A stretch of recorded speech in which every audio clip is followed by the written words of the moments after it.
Can you talk a little bit about Mike getting clearance and also what this does for the status of Zach Wilson on Sunday?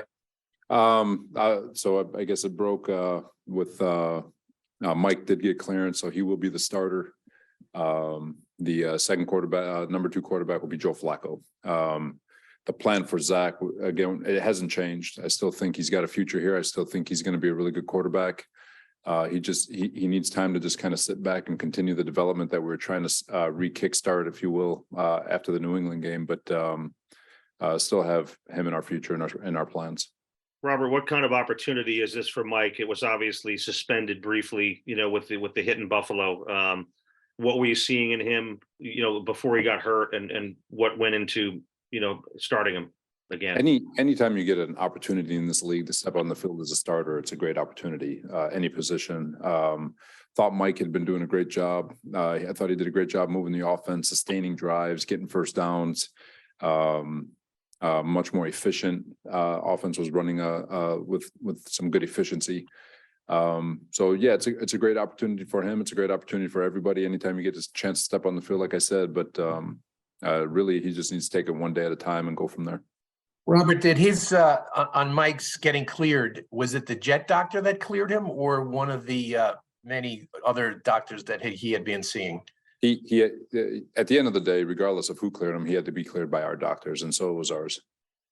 Over the weekend, there's a report from Fox that the Jets are expected to move on from Zach Wilson. Is that accurate? Yeah, like I just said, it's that report's all speculation. He still has a huge plan in our future, and we're still, like I said, we're not quitting on the young man.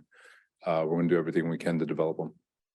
Robert, what was Zach's reaction when you told him? I mean, you talked last week about his confidence being a little shaky, and now this is the second time he's being replaced. Zach's great. He understands. He's not going to be a kid that quits.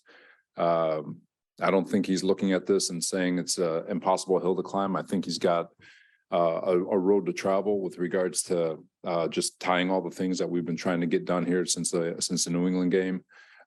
Still got a lot of faith in him and his ability to work just as the person and the amount of work that he puts in and day out. And while it doesn't look good and while it doesn't seem like there's a light at the end of the tunnel, you just got to put your head down, just keep working. Eventually it'll come through. There's a lot of quarterbacks in this league who have made it out of the dark tunnel. And if you look throughout the league, more quarterbacks than not have started in the dungeon, if you will, and have found their way out to sunlight. So he's got a lot of confidence in him because of how important this is, what kind of a man he is, and how hard he'll work. Mike White, I've said it to some people. He was with Dallas when I was a D coordinator in San Fran and played him twice.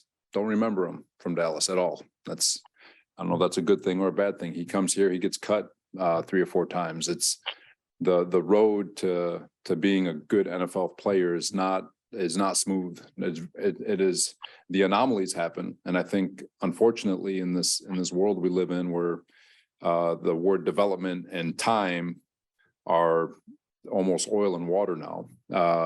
Everyone's expecting development to happen within a year. That's not how it works. That's called an anomaly. And I think we judge every player based on the guys that have hit within 1 year, rather than judging the majority of guys, which takes time. And so with Zach, like, I have no doubt in my mind, when it's important to somebody and they love the game and they have the work ethic that a guy like Zach has, you have faith that if you just give them time.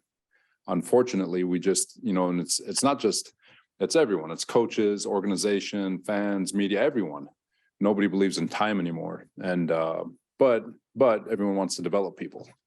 It's just it's almost contradictory to a degree. Are you and Joe open to the idea that while you did draft Zach Wilson 2nd overall and you do believe that he has a future with this team, are the two of you open to the concept that Mike White might be your answer at quarterback moving forward beyond just this year? One day at a time on that one, Connor. We've got 2 now. Another hypothetical. I think one thing that I think Joe is real big on, and myself, is that everything is always going to be evaluated after every single day, not just after every week or after every season. So, well, like I've said before, we're always going to do what's best for the organization, but there's still a lot of information to gather. I know the other night you said you weren't thinking about the playoffs, but I'm guessing you're sitting on your couch watching Dolphins Packers. You're thinking a little bit what it was like when watching, the Bengals win and then watching the Packers win yesterday and kind of things breaking your way. Yeah, it's fun to sit back, just watch football. Seemed like Santa Claus sent a lot of toys to build this summer, or I mean this winter. So there was a lot of building going on. But yeah, it was fun. It's fun to always sit back, watch football, see how things play out. This league is kind of wacky. I think everyone knows that anything can happen, but it doesn't change what I talked about last week with regards to what our goal is and what we're trying to accomplish, and the playoffs being the furthest thing from our minds in terms of what we got to get done day in and day out, and the process at which we have to go about it. I get there's something out there, just like there was something out there in the beginning of the season.